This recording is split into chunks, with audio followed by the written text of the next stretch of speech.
Wuthering Heights by Emily Brontë. Chapter 9. Recording by Ruth Golding.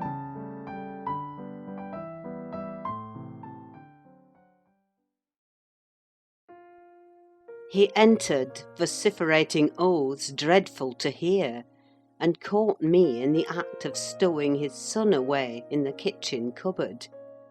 Hareton was impressed with a wholesome terror of encountering either his wild beast's fondness or his madman's rage, for in one he ran a chance of being squeezed and kissed to death, and in the other of being flung into the fire or dashed against the wall, and the poor thing remained perfectly quiet wherever I chose to put him.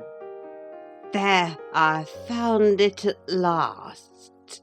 cried Hindley, pulling me back by the skin of my neck like a dog.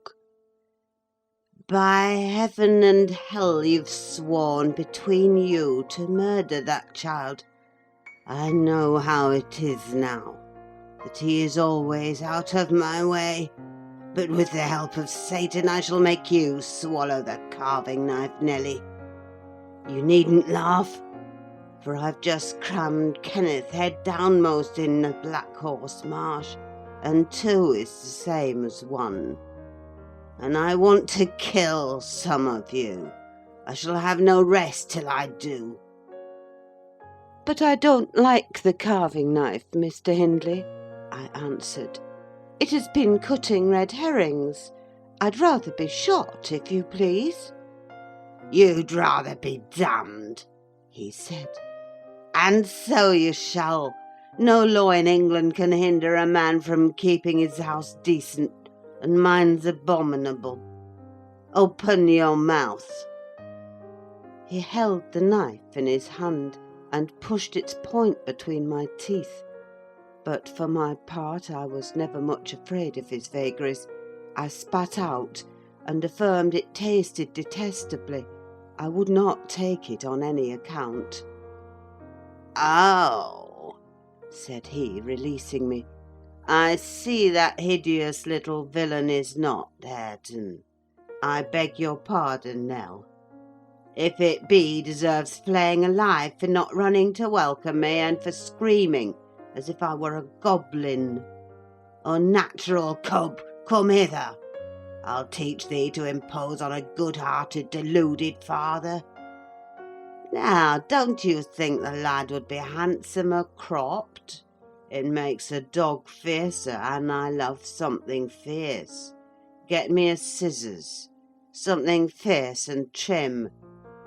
Besides, it's infernal affectation. Devilish conceit it is to cherish our ears. We're asses enough without them. Hush, child, hush.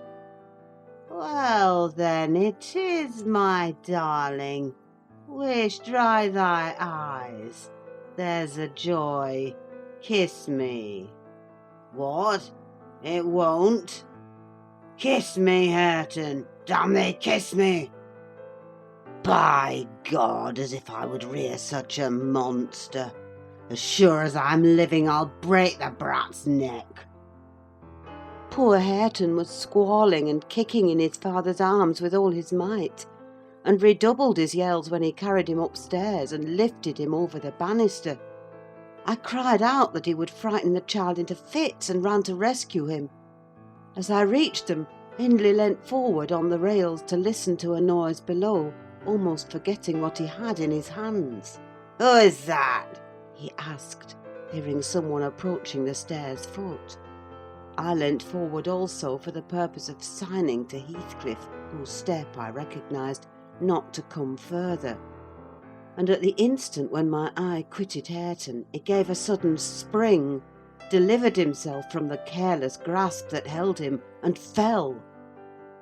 There was scarcely time to experience a thrill of horror before we saw that the little wretch was safe. Heathcliff arrived underneath just at the critical moment. By a natural impulse he arrested his descent, and, setting him on his feet, looked up to discover the author of the accident.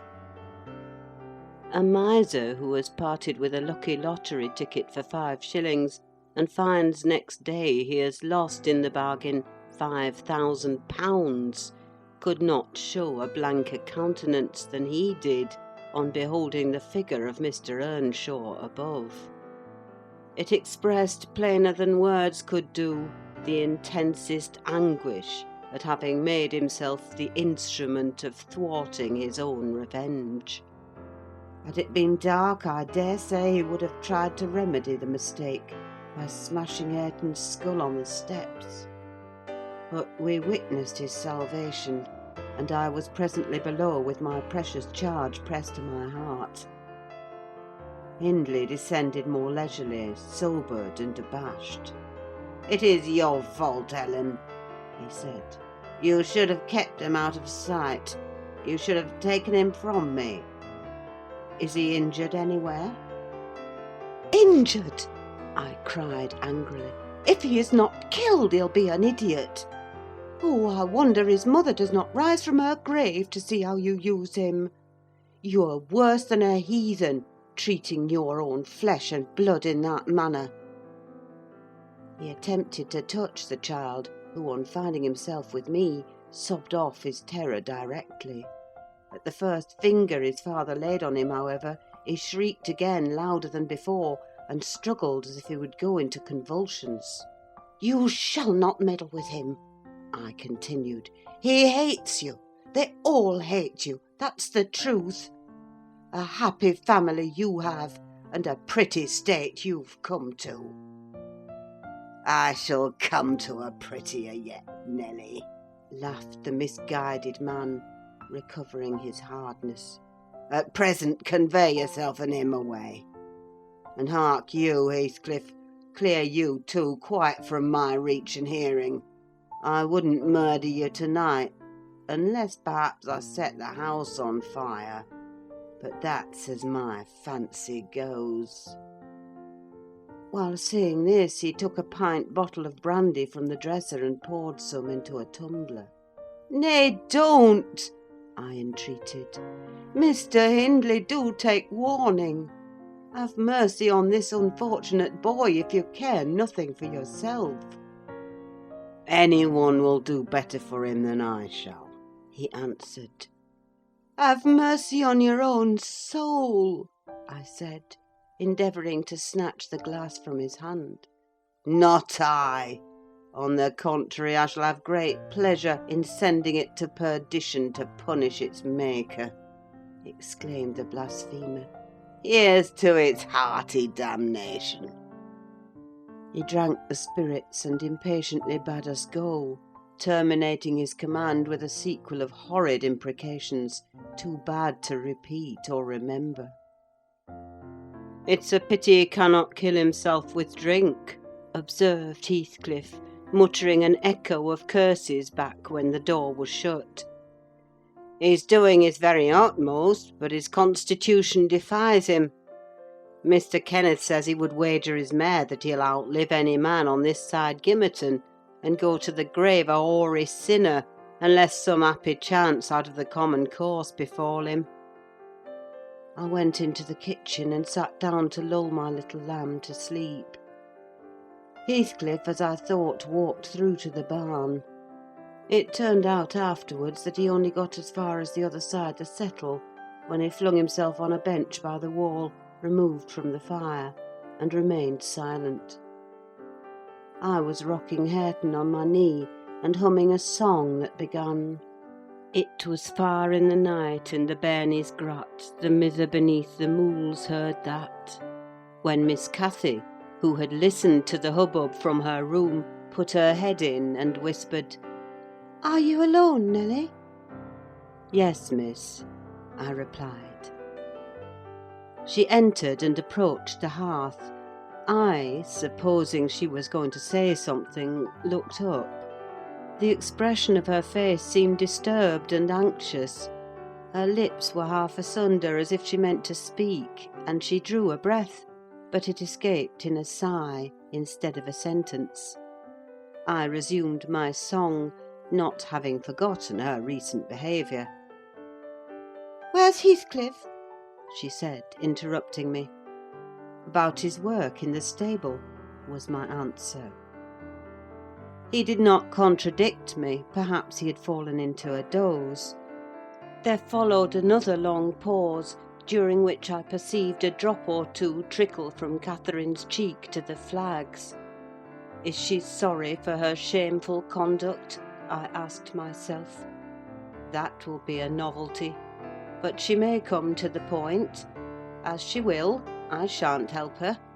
No, she felt small trouble regarding any subject save her own concerns. "Oh dear," she cried at last. "I'm very unhappy." "A pity," observed I.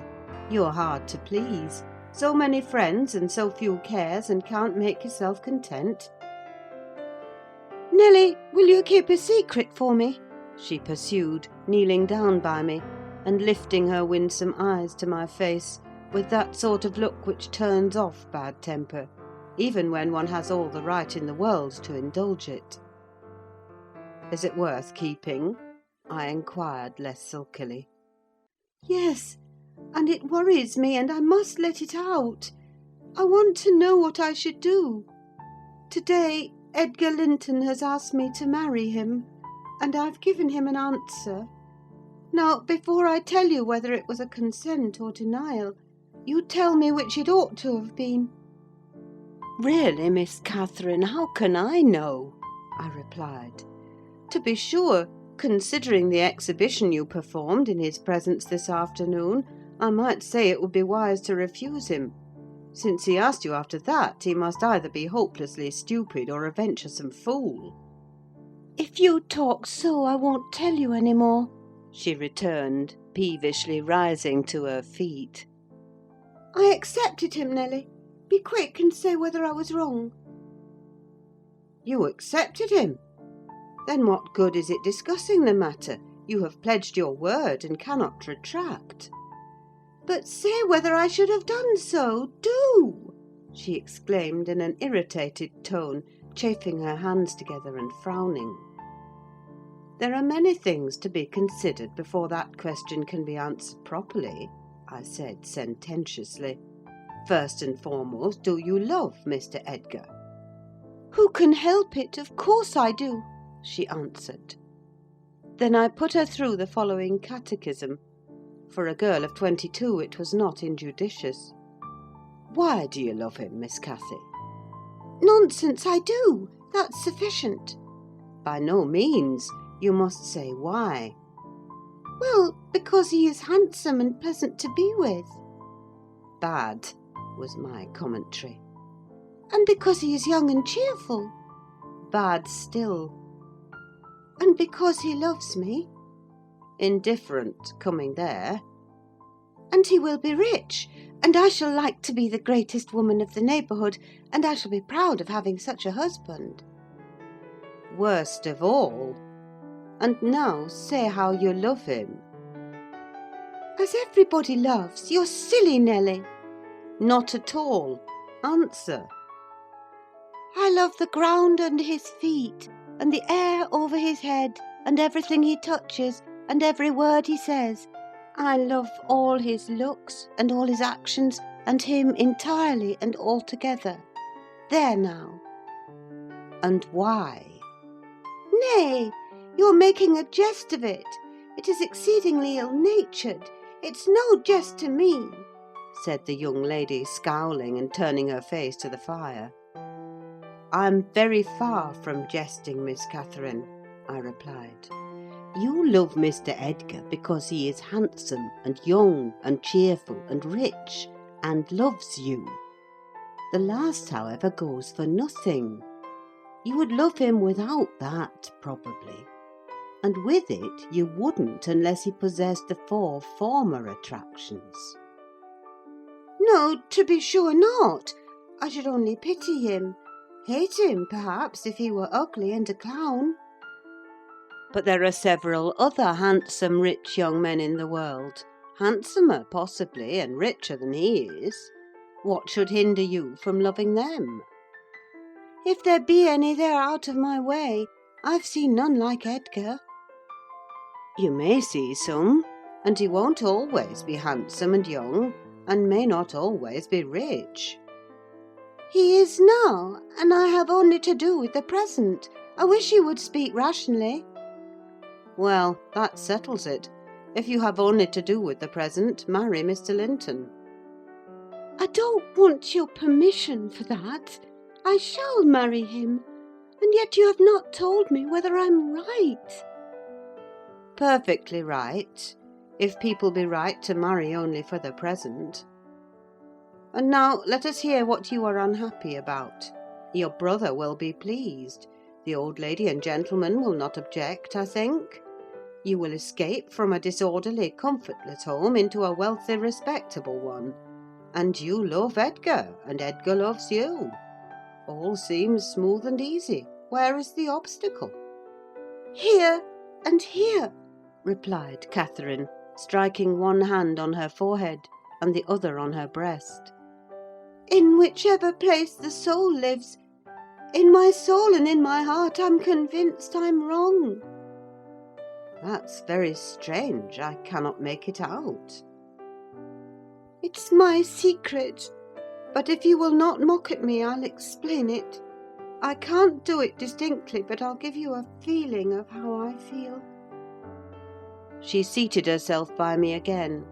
Her countenance grew sadder and graver, and her clasped hands trembled.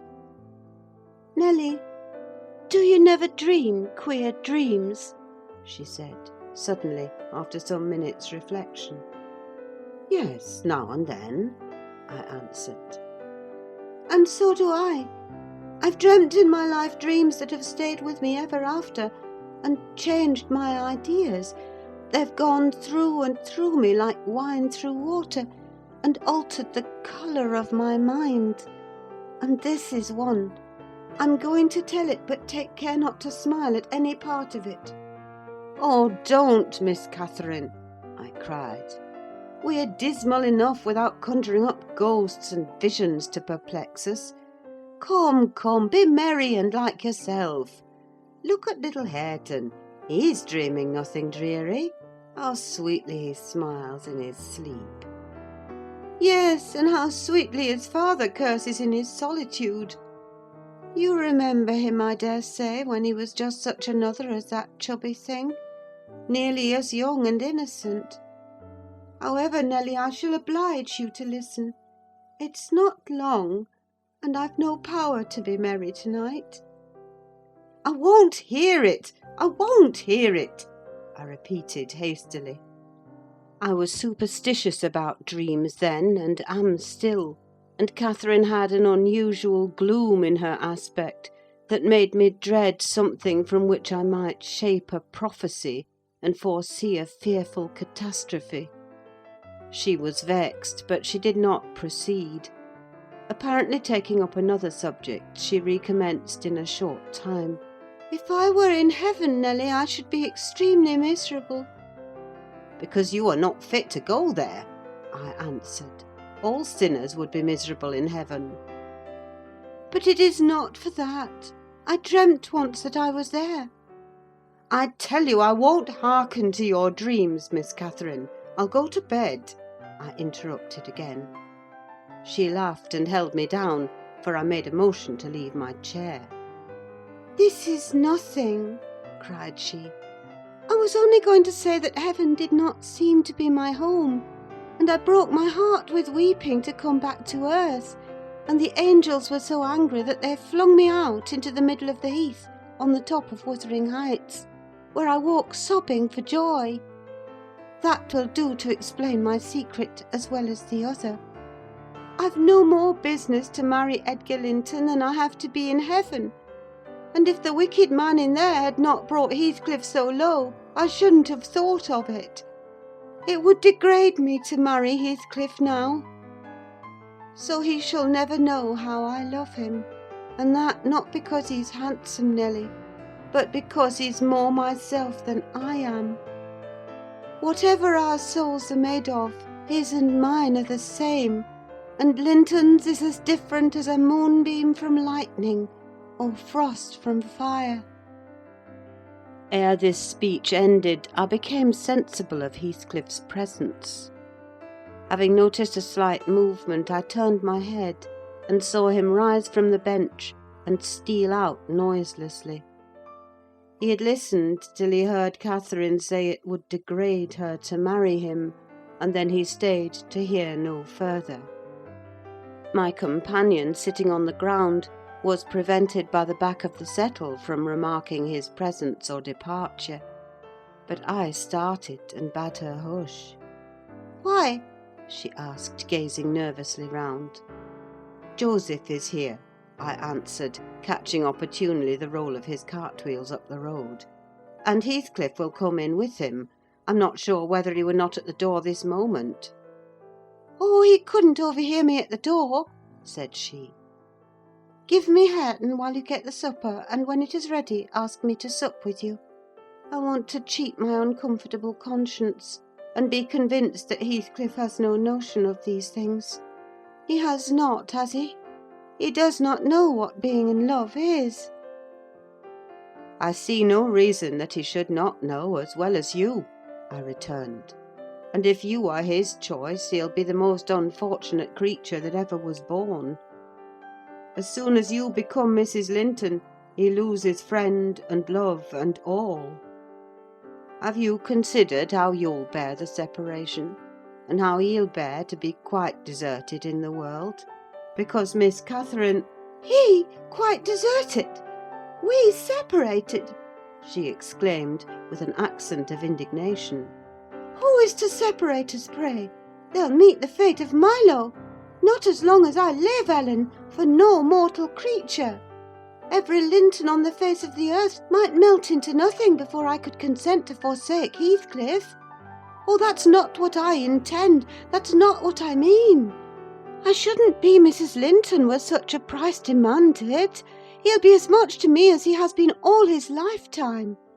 Edgar must shake off his antipathy and tolerate him at least. He will when he learns my true feelings towards him. Nelly, I see now you think me a selfish wretch, but did it never strike you that if Heathcliff and I married, we should be beggars? Whereas if I marry Linton, I can aid Heathcliff to rise, and place him out of my brother's power. With your husband's money, Miss Catherine? I asked. You'll find him not so pliable as you calculate upon, and though I'm hardly a judge, I think that's the worst motive you've given yet for being the wife of young Linton. It is not, retorted she. It is the best.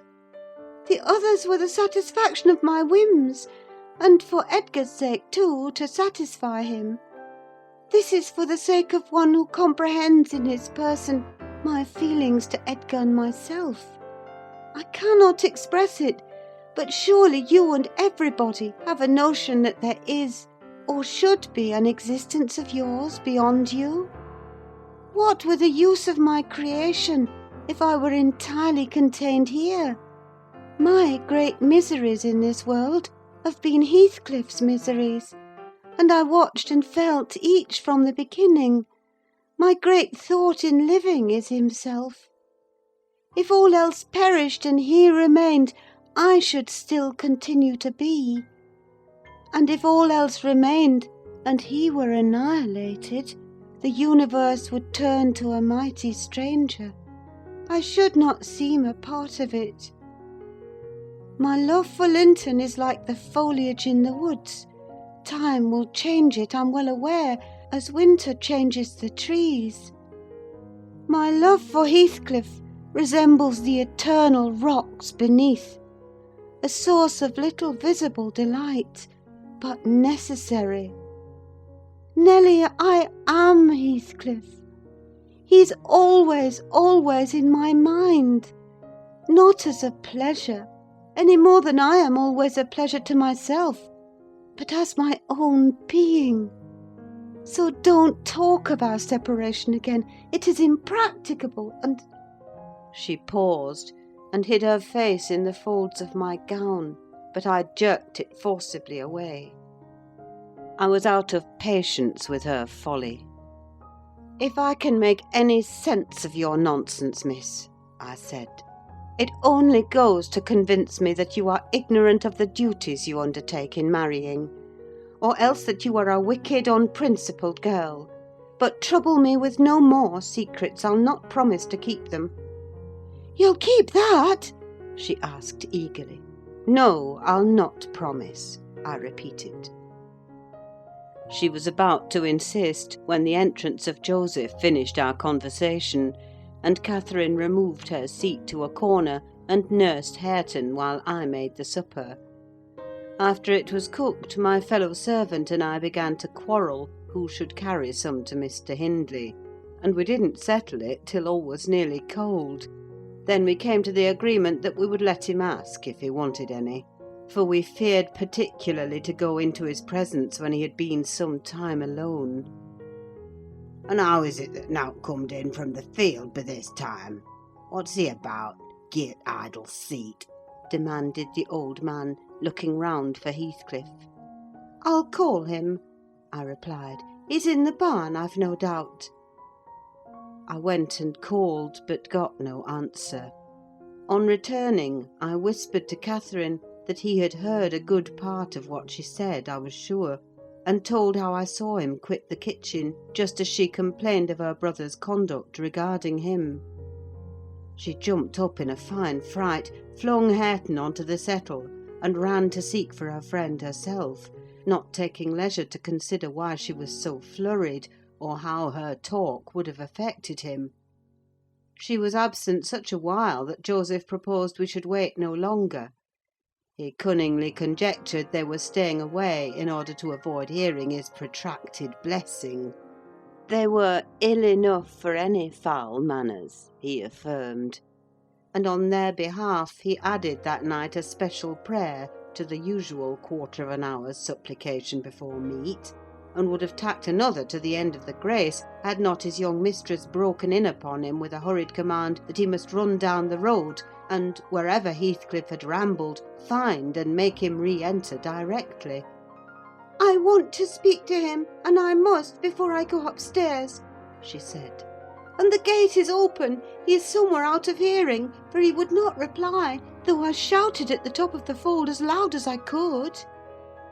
Joseph objected at first. She was too much in earnest, however, to suffer contradiction, and at last he placed his hat on his head and walked grumbling forth. Meantime Catherine paced up and down the floor, exclaiming, "I wonder where he is! I wonder where he can be! What did I say, Nelly? I've forgotten. Was he vexed at my bad humour this afternoon? Dear, tell me what I've said to grieve him. I do wish he'd come. I do wish he would." "What a noise for nothing!" I cried, though rather uneasy myself. "What a trifle scares you? It's surely no great cause of alarm that Heathcliff should take a moonlight saunter on the moors, or even lie too sulky to speak to us in the hayloft. I'll engage he's lurking there. See if I don't ferret him out." I departed to renew my search. Its result was disappointment, and Joseph's quest ended in the same. "Yon lad gets war and war," observed he on re-entering.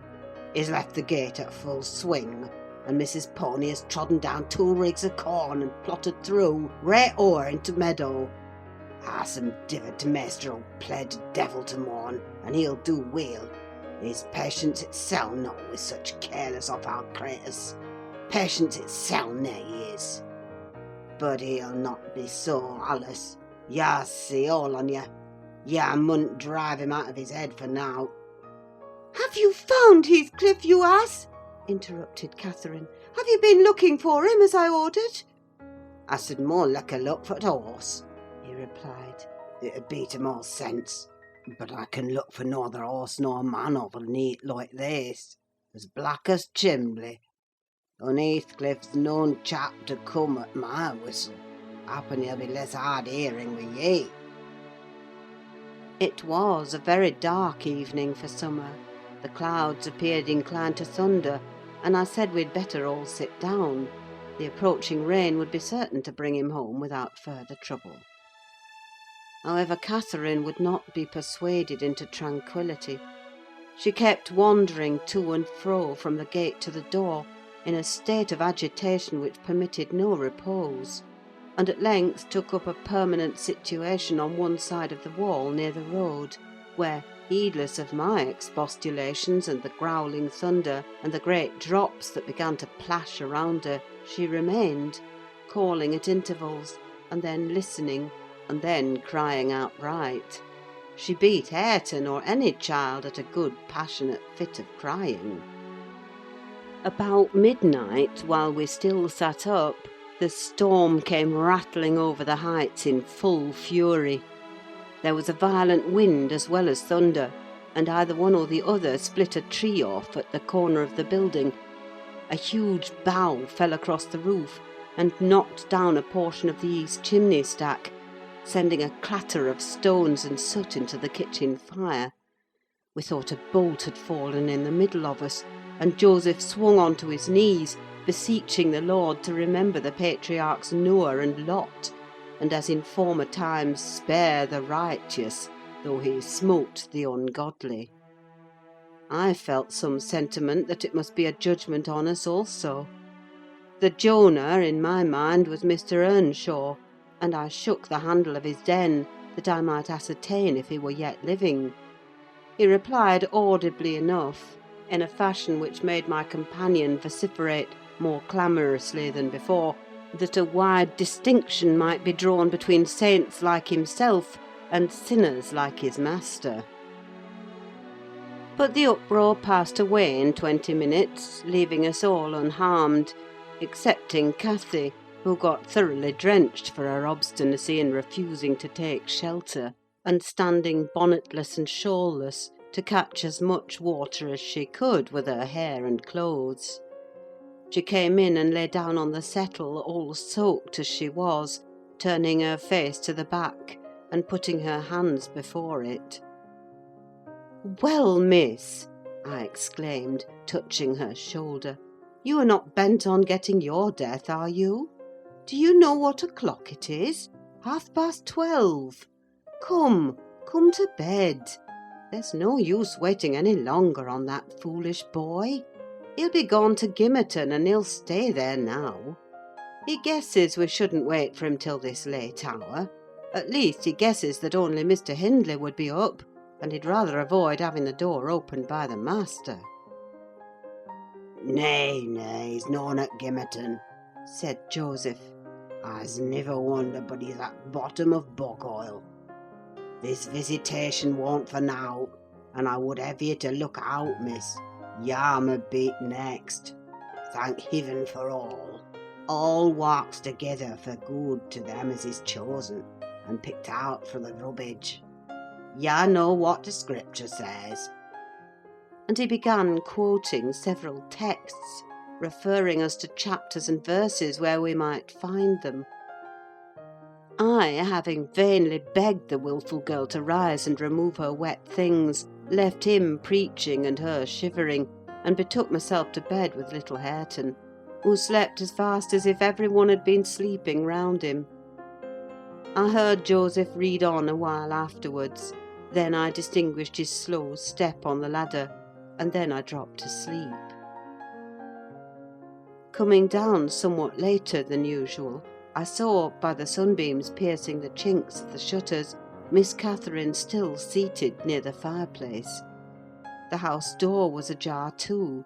Light entered from its unclosed windows. Hindley had come out and stood on the kitchen hearth, haggard and drowsy. "What ails you, Cathy?" he was saying when I entered. "You look as dismal as a drowned whelp. Why are you so damp and pale, child?" "I've been wet," she answered reluctantly, "and I'm cold, that's all." "Oh, she is naughty!" I cried, perceiving the master to be tolerably sober. "She got steeped in the shower of yesterday evening, and there she has sat the night through, and I couldn't prevail on her to stir." Mr. Earnshaw stared at us in surprise. "The night through?" he repeated. "What kept her up? Not fear of the thunder, surely? That was over hours since." Neither of us wished to mention Heathcliff's absence, as long as we could conceal it, so I replied I didn't know how she took it into her head to sit up, and she said nothing. The morning was fresh and cool. I threw back the lattice, and presently the room filled with sweet scents from the garden. But Catherine called peevishly to me, "Ellen, shut the window, I'm starving." And her teeth chattered as she shrank closer to the almost extinguished embers. "She's ill," said Hindley, taking her wrist. "I suppose that's the reason she would not go to bed. Damn it! I don't want to be troubled with more sickness here. What took you into the rain?" "Running after lads, as usual," croaked Joseph, catching an opportunity from our hesitation to thrust in his evil tongue. "If I were yard master, I'd just slamp the boards in their faces, all on 'em, gentle and simple. Never a day at you're off, but young Catter Linton comes sneaking hither, and Miss Nelly, she's a fine lass, she sits watching for you in the kitchen, and as you're in at one door, he's out at t'other, and then where grand lady goes a-courting of her side. It's bonny behaviour, lurking among fields after 12 at night, with that foul fleesome divil of a gipsy Heathcliff. They think I'm blind, but I'm none. Not at sort. I seed young Linton both coming and going, and I seed ya," directing his discourse to me, "ya good for nowt slattern of a witch, nip up and bolt into house, but minute ya had t' master's horse fit clatter up road." "Silence, eavesdropper!" cried Catherine. "None of your insolence before me. Edgar Linton came yesterday by chance, Hindley, and it was I who told him to be off, because I knew you would not like to have met him as you were." "You lie, Cathy, no doubt," answered her brother, "and you are a confounded simpleton. But never mind Linton at present. Tell me, were you not with Heathcliff last night? Speak the truth now. You need not be afraid of harming him. Though I hate him as much as ever, he did me a good turn, a short time since, that will make my conscience tender of breaking his neck. To prevent it, I shall send him about his business this very morning, and after he's gone, I'd advise you all to look sharp. I shall only have the more humour for you." "I never saw Heathcliff last night," answered Catherine, beginning to sob bitterly. "and if you do turn him out of doors, I'll go with him. But perhaps you'll never have an opportunity. Perhaps he's gone." Here she burst into uncontrollable grief, and the remainder of her words were inarticulate. Hindley lavished on her a torrent of scornful abuse, and bade her to get to her room immediately, or she shouldn't cry for nothing. I obliged her to obey, and I shall never forget what a scene she acted when we reached her chamber. It terrified me. I thought she was going mad, and I begged Joseph to run for the doctor. It proved the commencement of delirium. Mr. Kenneth, as soon as he saw her, pronounced her dangerously ill. She had a fever. He bled her, and he told me to let her live on whey and water gruel, and take care she did not throw herself downstairs or out of the window. And then he left, for he had enough to do in the parish, where 2 or 3 miles was the ordinary distance between cottage and cottage. Though I cannot say I made a gentle nurse, and Joseph and the master were no better, and though our patient was as wearisome and headstrong as a patient could be, she weathered it through. Old Mrs. Linton paid us several visits, to be sure, and set things to rights, and scolded and ordered us all; and when Catherine was convalescent, she insisted on conveying her to Thrushcross Grange, for which deliverance we were very grateful. But the poor dame had reason to repent of her kindness. She and her husband both took the fever, and died within a few days of each other. Our young lady returned to us saucier and more passionate, and haughtier than ever.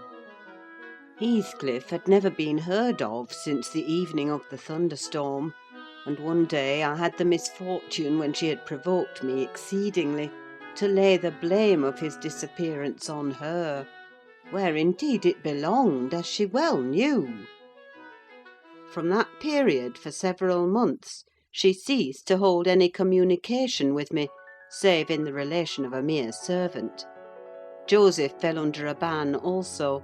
He would speak his mind, and lecture her all the same as if she were a little girl; and she esteemed herself a woman, and our mistress, and thought that her recent illness gave her a claim to be treated with consideration. Then the doctor had said that she would not bear crossing much; she ought to have her own way; and it was nothing less than murder in her eyes for any one to presume to stand up and contradict her. From Mr. Earnshaw and his companions she kept aloof, and, tutored by Kenneth, and serious threats of a fit that often attended her rages, her brother allowed her whatever she pleased to demand, and generally avoided aggravating her fiery temper. He was rather too indulgent in humouring her caprices, not from affection, but from pride. He wished earnestly to see her bring honour to the family by an alliance with the Lintons, and as long as she let him alone, she might trample on us like slaves, for aught he cared. Edgar Linton, as multitudes have been before and will be after him, was infatuated, and believed himself the happiest man alive on the day he led her to Gimmerton Chapel, 3 years subsequent to his father's death. Much against my inclination, I was persuaded to leave Wuthering Heights and accompany her here. Little Hareton was nearly 5 years old, and I had just begun to teach him his letters. We made a sad parting, but Catherine's tears were more powerful than ours. When I refused to go, and when she found her entreaties did not move me, she went lamenting to her husband and brother. The former offered me munificent wages; the latter ordered me to pack up. He wanted no women in the house, he said, now that there was no mistress.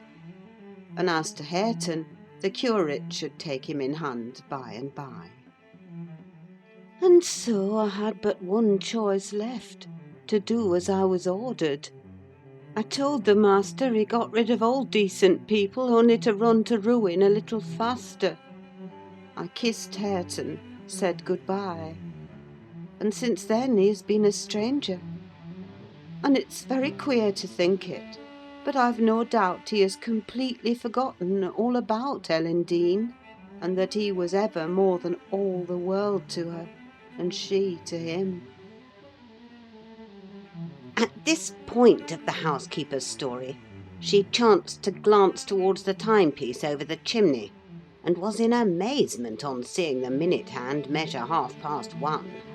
She would not hear of staying a second longer. In truth, I felt rather disposed to defer the sequel of her narrative myself, and now that she has vanished to her rest, and I have meditated for another hour or two, I shall summon courage to go also, in spite of aching laziness of head and limbs. End of chapter 9.